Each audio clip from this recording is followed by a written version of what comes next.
Bapak Ibu persekutuan, warga jemaat Silo yang Tuhan Yesus kasihi, selamat pagi, Shalom.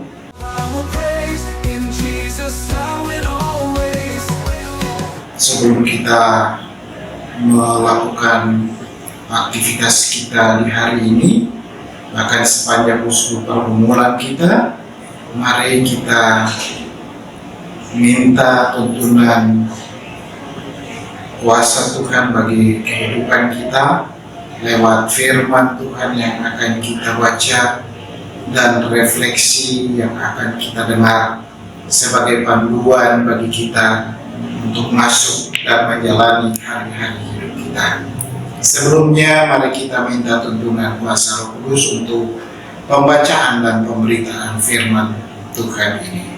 Mari kita berdoa.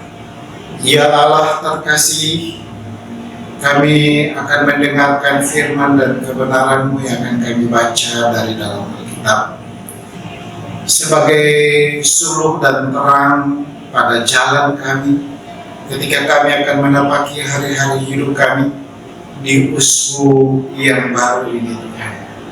Karena itu terangi hati, pikiran, dan seluruh kehidupan kami supaya firman Tuhan yang akan kami baca dan dengar akan menjadi penuntun bagi kami, menuntun jalan kehidupan kami untuk kami tapaki hari-hari hidup kami di usbu yang baru ini. Dalam nama Tuhan Yesus kami berdoa. Amin. Bapak Ibu saudara-saudara yang terkasih dalam Tuhan, firman Tuhan yang akan kita baca saat ini terdapat di dalam Kitab Kudus Perjanjian Baru, Injil menurut Yohanes pasal 13 ayat 34 dan ayat yang ke-35 yang oleh Lembaga Pembinaan Jemaat Lembaga Alkitab Indonesia diberi judul Perintah Baru. Aku memberikan perintah baru kepada kamu, yaitu supaya kamu saling mengasihi, sama seperti aku telah mengasihi kamu. Dengan demikian, kamu harus saling mengasihi. Dengan demikian, semua orang akan tahu bahwa kamu adalah muridku, yaitu jikalau kamu saling mengasihi. Demikian firman Tuhan. Dikatakan berbahagia kita membaca, mendengar, serta mau melakukan firman ini dalam kehidupan kita hari lepas ke hari. Bapak Ibu serta anak-anak yang diberkati Tuhan, kasih adalah topik yang sangat populer yang selalu kita dengar,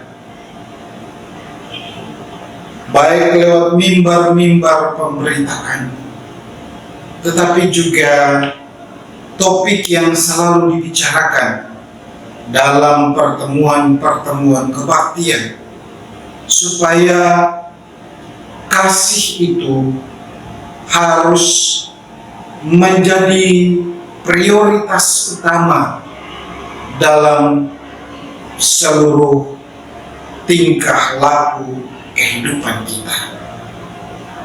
Tetapi pertanyaannya bagi beta dan Bapak Ibu semua, apakah kasih yang dimaksudkan di sini yaitu kasih terhadap sesama, kasih terhadap lingkungan, kasih terhadap alam ciptaan, masih menjadi topik dan menjadi tren dalam seluruh tingkah laku kita? Atau kasih itu hanya menjadi slogan belaka, sementara pemberlakuan kasih itu masih jauh daripada yang Allah inginkan. Bagi kita semua mesti menjadi sebuah evaluasi, sebuah refleksi dan introspeksi diri. Kita mesti jujur mengakui bahwa akhir-akhir ini kasih yang sering kita bicarakan mulai terpuruk, terkikis nilai kasih itu dalam praktek kehidupan sebagai orang percaya. Pada satu sisi, kita mesti melakukan evaluasi, tapi pada sisi lain juga kita mesti bersyukur karena kasih, walaupun pada kenyataannya mengalami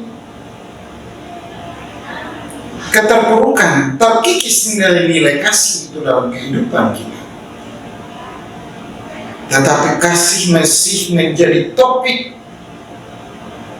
yang paling utama lewat mimbar pemberitaan. Bahkan dalam bacaan kita tadi pun Yesus memberi suatu penekanan yang standar dan lebih tinggi. Sama seperti aku telah mengasihi kamu, demikian pula kamu harus saling mengasihi.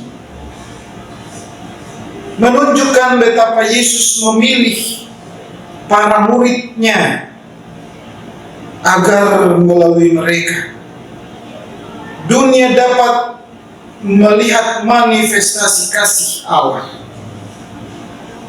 Bahwa mereka harus mengasihi sesama, sama seperti Yesus telah mengasihi mereka. Kasih Yesus yang ia tunjukkan adalah kasih yang tidak menuntut balas, kasih yang tanpa pura-pura, kasih yang tidak punya pertimbangan secara kemanusiaan. Walaupun dalam kemahakuasaannya Yesus tahu bahwa saatnya akan tiba. Yesus tahu bahwa akan terjadi penyangkalan yang dilakukan oleh Petrus. Yesus tahu bahwa muridnya sendiri akan menjualnya, yaitu Yudas. Yesus tahu bahwa para muridnya pada waktunya akan meninggalkan dia dan membiarkan dia sendiri menanggung beban di tiang kayu salib. Tetapi pada masa-masa akhirnya Yesus tetap menekankan kasih dan menegaskan kepada murid-muridnya supaya harus memperlakukan kasih itu dengan sesungguhnya, dan ia memberikan manifestasi nilai kasih itu lebih tinggi daripada yang biasa dipraktekkan dalam kehidupan kita. Dengan demikian, bahwa melalui kehidupan kita semua orang akan tahu bahwa hidup sebagai murid Kristus, hidup sebagai anak-anak Tuhan yang diselamatkan oleh pengorbanan Yesus karena kasih-Nya adalah sebuah kehidupan yang beda dengan yang lain. Itu berarti Bapak Ibu serta anak-anak yang Tuhan Yesus kasihi, memberlakukan kasih dalam kehidupan kita tidak harus berkeputusan, tidak harus mempunyai pertimbangan sebagai manusia. Kita mesti memberlakukan kasih itu secara tulus. Kita mesti memperlakukan kasih itu dengan kesadaran sungguh bahwa apa yang kita buat adalah benar untuk Tuhan dan bukan untuk manusia. Sebab hanya dengan itu saja kita akan sungguh-sungguh menjadi alat damai. Kita akan sungguh-sungguh menjadi alat di dalam tangan Tuhan untuk menyatakan kasih-Nya, menunjukkan pengorbanannya untuk menyelamatkan seisi dunia ciptaannya, alam ciptaannya, juga manusia ciptaannya.